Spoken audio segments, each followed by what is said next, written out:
Naku mga ka-good news, umpisa na yata ito ng napakalaking gulo sa West Philippine Sea or South China Sea dahil sa pahayag na ito ng ating presidenteng si Bongbong Marcos. Narito, pakinggan natin ang kaniyang mga sagot sa mga tanong na ito. Wonderful chance to ask a question to our president.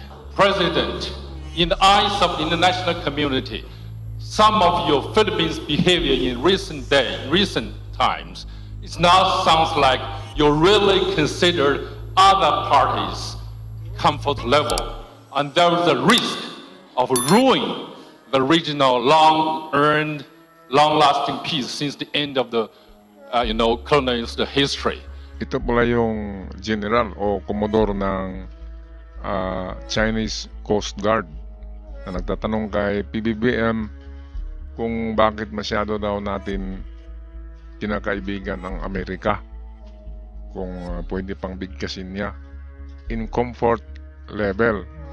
Bakit sinisira daw ng Pilipinas ang regional peace at treaty ng China at Pilipinas na napakatagal na daw, at bakit sinausawan ng mga Amerikano. Ito yung tanong na akala ng Chinese talagang close tayo sa kanila.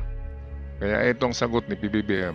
What's your comments on that? Quite the contrary. I think if you examine more closely the remarks that I just made, I precisely focus on ASEAN centrality, and that the principles that are laid down that are involved in the concept of ASEAN centrality are some things that we must use to guide us. And when we talk about the South China Sea, we have to also remember that the South China Sea is the passageway for half of the world trade. Magaling talaga sumagot si PBBM, direct to the point.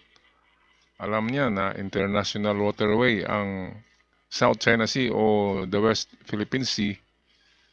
Kaya all parties included sa kung ano man ang pinag-usapan dyan ng kapayapaan sa region na yan ng Pilipinas at ng China, ang disputed islands or waterways na nariyan.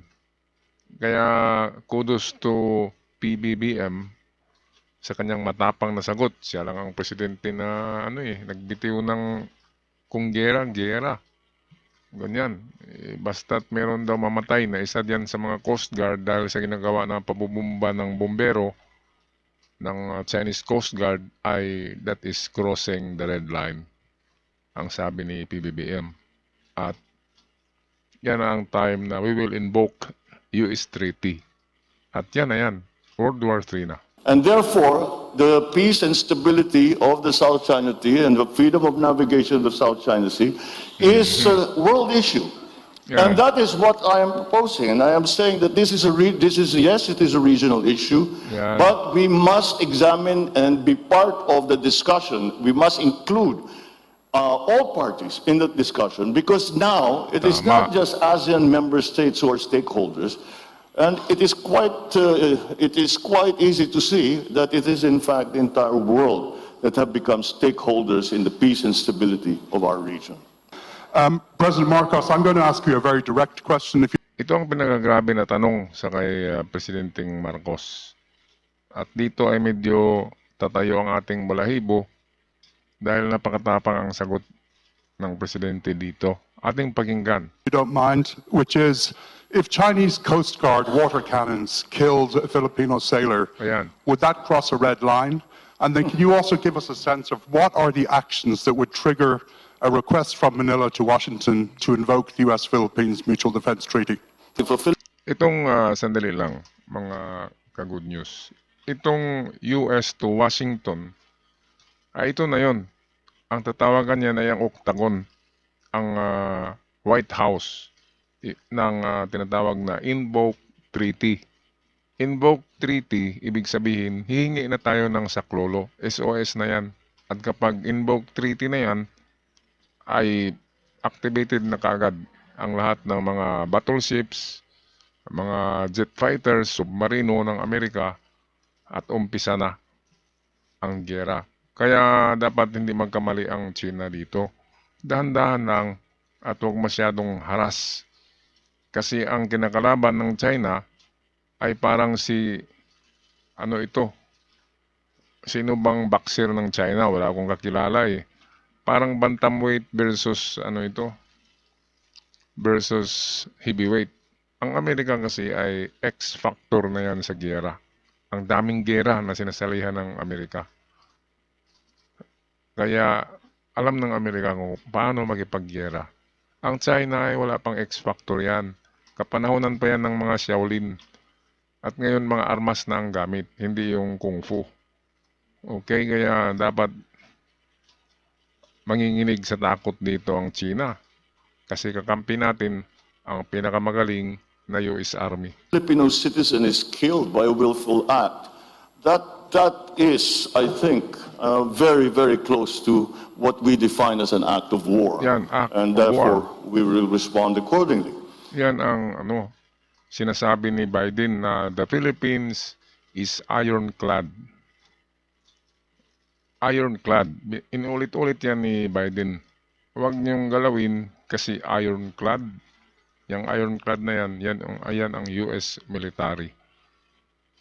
Yan ang ating invoke treaty sa Amerika. Na kapag talagang sobrang-sobra na, tatawag na tayo. Isang daya lang yan, isang tawag lang yan ni Bongbong Marcos. Ay sigurado. Ay nandiyan na sa harapan ng China ang 13 ka-battle fleet ng Amerika. Mga battleship diyan, submarino, lahat Amerika. And our treaty partners, I believe, also hold that same standard for when the actions with the joint action will be undertaken in support of any such incident in the Philippines. Thank God we have not yet gotten to the point where any of our participants, civilian or otherwise, have been killed. But once we get to that point, that is certainly, we would have crossed the Rubicon. Certainly crossed the Rubicon. Is that a red line? Almost certainly it's going to be a red line. Ayan, yung sinasabi ni PBBM palagi na the red line, crossing the red line. Kapag nag-cross ng China yan, ang red line na yan ang ating limitasyon, ng ating pasensya, ng ating Pangulo sa pangharas ng China. At kapag China will cross our red line, ay umpisa na yan, tatawag tayo ng tulong sa Amerika. Invoke peace treaty sa Amerika. At kinaumagahan, hindi lang kinaumagahan, in 12 hours ay nandiyan na sa harap ng China ang lahat ng battleships ng Amerika, jet fighters, helicopters, submarines at iba pa. Kaya dapat ay manginginig sa takot ang China dito. At kudos sa ating presidente sa matapang na sagot niya sa lahat ng tanong at talagang matapang na tao itong si PBBM kahit maliit na tao at tapang na tao pala yan. Okay, so hanggang sa muli mga ka-good news, ako'y magpaalam na. God bless the Philippines.